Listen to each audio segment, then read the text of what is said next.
So hello and welcome to DNA. स्वागत है आपका हमारे एक और नए वीडियो में। और बीजेपी ने 15वीं लिस्ट जो है जारी कर दी है कैंडिडेट्स की, और उसमें जो नाम सबसे ज़्यादा उभर के आ रहा है वो है उज्जवल निकम का। उज्जवल निकम के बारे में अगर शॉर्ट में बताएं तो ये सरकारी वकील हैं और काफ़ी बड़े केसेस, काफ़ी हाई प्रोफाइल केसेस इन्होंने संभाले हैं। और 26/11 का एक केस था जो सबसे ज़्यादा उनका नाम जो है इसमें उठा था और काफ़ी पॉपुलर हुए थे, उसके बाद से काफ़ी लाइमलाइट में आ गए थे। और हमारे साथ इस कॉन्वर्जेशन में हैं कुलदीप सर जी। सर आप बताइए किस बारे में कि उज्जवल निकम जो हैं उनके बारे में, उनको बीजेपी ने उतारा है मुंबई की नॉर्थ सेंट्रल सीट से, तो वहाँ पे क्या समीकरण बन रहा है? देखिए, मेरे ख्याल से एक उज्जवल निगम एक ऐसा नाम है जिसको शायद इंडिया में लगभग हर कोई जानता है। जी जैसा आपने खुद ही बताया, अभी 26/11 जो मुंबई टेरर अटैक वाला केस था, जी उसने उज्जवल निगम को सबसे ज्यादा पॉपुलैरिटी दी। लेकिन खाली अकेला वो एक केस नहीं था, उनके पास में और भी बड़े हाई प्रोफाइल मामले रहे हैं। जी मतलब इस देश में बहुत सारे ऐसे हाई प्रोफाइल मामले रहे हैं जो बच्चे बच्चे की जुबान पर रहे हैं, और उन जुबान पर जब वो केस रहे हैं और कोर्ट में गए हैं तो एक ही नाम बार बार आता रहा है सामने, उज्जवल निगम। जी क्योंकि वो पब्लिक प्रोसिक्यूटर रहे हैं, पब्लिक प्रोसिक्यूटर हैं। और मुंबई पुलिस जितने भी इस तरह के हाई प्रोफाइल मामले होते हैं, चाहे वो गुलशन कुमार मर्डर केस रहा हो, जो फिल्म प्रोड्यूसर थे गुलशन कुमार, टी सीरीज के मालिक, जी उनका मर्डर केस रहा हो, चाहे वो 1993 वाला मुंबई ब्लास्ट केस, जो मुंबई सीरियल ब्लास्ट हुए थे दाऊद इब्राहिम के, जिसमें वांटेड हैं, वो केस रहा हो, चाहे आपका जवेरी बाजार bomb blast case Abu Salem वाला केस, अबू सलेम का केस रहा हो, चाहे प्रमोद महाजन जो भाजपा के नेता थे, पुराने दिग्गज नेता थे, उनका मर्डर का केस रहा हो। मतलब जितने भी हाई प्रोफाइल मामले होते हैं, मुंबई पुलिस उन्हीं को प्रेफरेंस देती है, उन्हीं, क्योंकि ये माना जाता है कि जिस केस में अगर उज्जवल निकम पैरवी करेंगे तो उसमें अपराधी का बचना नामुमकिन है। जी। और एक इसमें इंटरेस्टिंग चीज़ ये है कि प्रमोद महाजन जी का केस उन्होंने लड़ा था और पूनम महाजन जी का टिकट जो है काट दिया बीजेपी ने इनके चक्कर में। इस बारे में सर बताइए। सबसे ज्यादा इंटरेस्टिंग बात यही है, आपने बहुत सही बात पकड़ी है। देखिए, सबसे ज्यादा इंटरेस्टिंग फैक्ट इस जो लिस्ट में सबसे ज्यादा इंटरेस्टिंग फैक्ट इसीलिए है, और ये सबसे ज्यादा चर्चा भी इसीलिए हो रही है क्योंकि उज्जवल निगम को टिकट दिया गया है मुंबई नॉर्थ सेंट्रल सीट से। मुंबई नॉर्थ सेंट्रल सीट से चुनाव लड़ती रही हैं पूनम महाजन। पूनम महाजन 2 बार वहां से सांसद बनी है, 2014 में और 2019 में। और पूनम महाजन बेटी हैं प्रमोद महाजन की, जो भाजपा के बेहद वरिष्ठ नेता रहे हैं और बहुत मतलब चर्चित नेता रहे हैं। ऐसे नेता रहे हैं जिनको माना जाता था कि वो भाजपा के फ्यूचर के बड़े, मतलब फ्यूचर में बड़ी पोस्ट संभालने वाले नेता हैं। और प्रमोद महाजन का मर्डर केस उज्जवल निकम ने ही लड़ा था। मैं प्रमोद महाजन के मर्डर केस के बारे में थोड़ा सा आपको बता दूं कि 2006 में प्रमोद महाजन की अचानक हत्या हुई थी, और हत्या करने वाले उन्हीं के छोटे भाई थे, प्रवीण महाजन जी। उस केस के बाद में जब चार्जशीट हुई, फाइल हुई, तो उज्जवल निकम को उसमें वकील बनाया था मुंबई पुलिस ने अपना।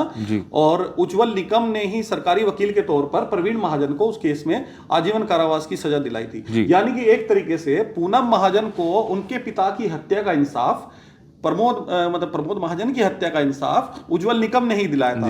और अब समय का चक्र घूमता है, पहिया नए सिरे से आता है, और अब उज्जवल निगम उन्हीं पूनम महाजन की जगह ले रहे हैं, उन्हीं पूनम महाजन को हटा करके उनकी जगह चुनाव लड़ने जा रहे हैं। जी। पूनम महाजन भी एक अच्छी कैंडिडेट थी बीजेपी की 2000, जैसा आपने बताया 2014 में, और 2019 में वो जीती भी हैं वहाँ से। तो उनके बारे में आप क्या बताना चाहेंगे, मतलब किस तरीके से उनको हटा के अब जो नया चेहरा लेके आए हैं? देखिए, उसका एक रीजन है। अभी तो मैं हटाना इसलिए भी नहीं कहूंगा कि हो सकता है पूनम महाजन को किसी और सीट से टिकट दे दिया जाए, अभी तो सीटें बची हुई हैं। लेकिन यहां से हटाने का एक कारण है, इस सीट से उनको हटाए जाने का सबसे बड़ा कारण है कि कांग्रेस ने अपना टिकट बदला है। कांग्रेस ने इस सीट पर वर्षा गायकवाड़ को प्रिया दत्त की जगह दी है। प्रिया दत्त सुनील दत्त की बेटी हैं, जो पुराने फिल्म एक्टर और केंद्रीय मंत्री भी रहे हैं, और संजय दत्त की बहन है।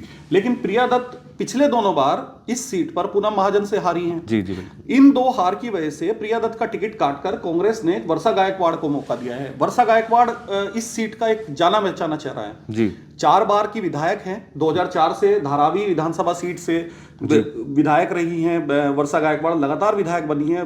जब महाराष्ट्र में कांग्रेस सरकार में रही है तब वो एजुकेशन मिनिस्टर भी रही हैं। पिछड़ों और दलितों के लिए काम करती है, खुद भी बौद्ध हैं और पिछड़ों और दलितों के लिए काम करती हैं। वो, उनके फादर भी पॉलिटिशियन हैं, 3 बार के सांसद हैं एकनाथ गायकवाड़ जी। और खास बात यह है कि एकनाथ गायकवाड़ एक बार इसी सीट से, मुंबई नॉर्थ सेंट्रल सीट से ही जीतकर 2004 के चुनाव में, जब इंडिया साइनिंग का नारा बीजेपी ने दिया था और बीजेपी हार गई थी, कांग्रेस जीती थी, तब इसी सीट से एकनाथ गायकवाड़ मुंबई नॉर्थ सेंट्रल से जीत करके और आगे पहुंचे थे। अब ऐसे में अगर इतनी मजबूत उम्मीदवार, मतलब मजबूत उम्मीदवार मैं इसलिए मान रहा हूं क्योंकि एक बड़ा वोट बैंक उनके पास है, धारावी में बहुत वोटर्स हैं और वो एक चर्चित चेहरा भी हैं। तो ऐसे में कहीं ना कहीं पूनम महाजन को बदलना इसलिए जरूरी था कि एंटी इनकम्बेंसी ना हो जाए। पूनम महाजन 2 बार सांसद रही हैं, पता नहीं जनता उनके बारे में कैसा सोच रही है, 2 बार सांसद रहने पे उनके काम। ऐसी खबरें भी सर आई थी कि कुछ सर्वे टाइप के हुए थे, पब्लिक ओपिनियन के हिसाब से उनकी थोड़ी इमेज नेगेटिव थी, तो इस वजह से भी इसीलिए कैंडिडेट बदला जाना था। अब कैंडिडेट बदला जाना था तो कैंडिडेट ऐसा होना चाहिए जो बहुत मतलब चर्चित नाम हो, मतलब जिसको एकदम पब्लिक जानती हो जी। और उज्जवल निगम को तो मुंबई में तो कम से कम बच्चा जानता है जी। उज्जवल निगम को मुंबई में और इंडिया में भी इनफैक्ट 26/11 का जो मामला है उसके बाद नॉट ओनली इन इंडिया, उज्जवल निगम का नाम ऐसा है जिसको मतलब वर्ल्ड लेवल पे भी रिकॉग्नाइज किया जाता है। मैं आपको बता दूं, उज्जवल निगम को मर्डर और टेररिज्म से जुड़े हुए जो मामले हैं उनके बेहतरीन लीगल एक्सपर्ट के तौर पर जाना जाता है। और इसका ही कारण था कि 2010 में जब यूएन ने इस तरह की एक अपने यहाँ आयोजन कराया था, एक वैश्विक सम्मेलन कराया था, तो भारत सरकार ने अपने रिप्रेजेंटेटिव के तौर पर उज्जवल निगम को ही संयुक्त राष्ट्र में भेजा था। अच्छा। तो इससे भी आप अंदाजा लगा सकते हैं कि उनकी पहचान मतलब किस कदर इस फील्ड में है जी। जो हम जिनके बारे में बात कर रहे हैं, उज्जवल निगम के बारे में, एक बार उनके हाई प्रोफाइल केसेस के बारे में बात कर लेते हैं। 1991 में कल्याण रेलवे ब्लास्ट में भी वही वकील थे, 1993 में मुंबई सीरियल ब्लास्ट में वही वकील थे, 1994 में पुणे और राठी मर्डर केस, 2003 में गेटवे ऑफ इंडिया या जावेरी बाजार बम ब्लास्ट, 2003 गुलशन कुमार, और ये लिस्ट बढ़ती जाएगी। इसमें आप देखेंगे तो आगे अबू सलेम भी आएंगे, प्रमोद महाजन भी आएंगे, मतलब बहुत बड़े बड़े नाम इसमें आएंगे जी। डेविड हेडली मामले में भी, डेविड हेडली जो मुंबई टेरर अटैक से ही जुड़ा हुआ था, डेविड हेडली जिसको अमेरिका ने पकड़ा था कि इसी ने रेकी की है मुंबई टेरर के लिए, इसी ने मुंबई में रास्ते कहां पे हैं क्या है वो नक्शा पूरा प्रोवाइड कराया था, वो डेविड हेडली केस भी इन्होंने हैंडल किया था। तो इतने बड़े बड़े हाई प्रोफाइल मामले इनके उसमें रहे हैं। और इसके अलावा भी अगर आप देखें तो इनके साथ में मतलब दाऊद इब्राहिम गिरोह से जुड़े हुए बड़े पैमाने पे, मैं आपको एक आंकड़ा बताऊंगा, इससे आपको अंदाजा लग जाएगा कि उज्जवल निगम किस तरह के वकील हैं। उज्जवल निगम अब तक 37 लोगों को फांसी की सजा दिला चुके हैं, 37 अपराधियों को, और जिनमें बड़े बड़े नाम रहे हैं, अब जिनमें अजमल कसाब और मुंबई ब्लास्ट के याकूब मेमन टाइप के मतलब बड़े नाम रहे हैं जी। और टाइगर मेमन बड़े नाम रहे हैं। और उसके अलावा उज्जवल निगम 628 लोगों को, 628 अपराधियों को उम्र कैद की सजा दिला चुके हैं। यानी कि अपराधी अगर आएगा और उज्जवल निगम सामने होगा तो सजा पाएगा, ये तय है जी। तो इस तरह से मतलब आप देखें तो उज्जवल निगम का प्रोफाइल तो आपको अंदाजा लग ही जाता है जी। वो प्रोफाइल का अंदाजा बिल्कुल हमें लगा है। एक बार आप बात कर लेते हैं फैमिली के बारे में उनकी, और ये भी देख लेते हैं एक बार कि आपका ओपिनियन क्या है कि जो कांग्रेस की तरफ से जो कैंडिडेट उतारा गया है, तो क्या किस तरीके का क्लैश होगा और क्या किसके ज़्यादा चांसेस लग रहे हैं? नहीं, मैंने आपको अभी जैसे बताया कि कांग्रेस ने निश्चित तौर पर वहां मजबूत उम्मीदवार उतारा है अपने आप में। भाई पिछले आप ये देखिए 20 साल से लगातार सक्रिय हैं वहां पर वर्षा गायकवाड़ और विधायक बन रही हैं लगातार, तो इसका मतलब ये है कि उनका एक अपना वोट बैंक भी है।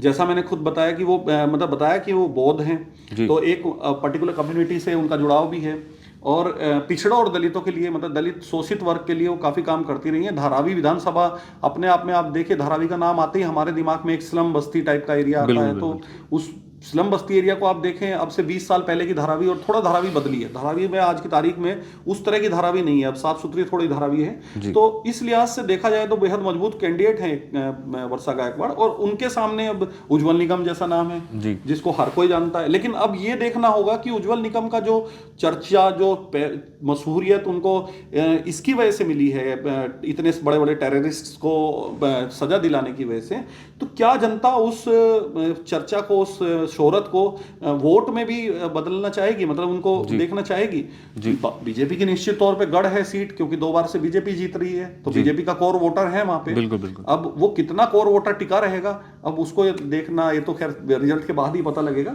लेकिन फिलहाल टक्कर मजबूत है, कांटे की टक्कर जी। तो अभी देखिए दोनों तरफ से जो है उम्मीदवारों के नाम सामने आ गए हैं।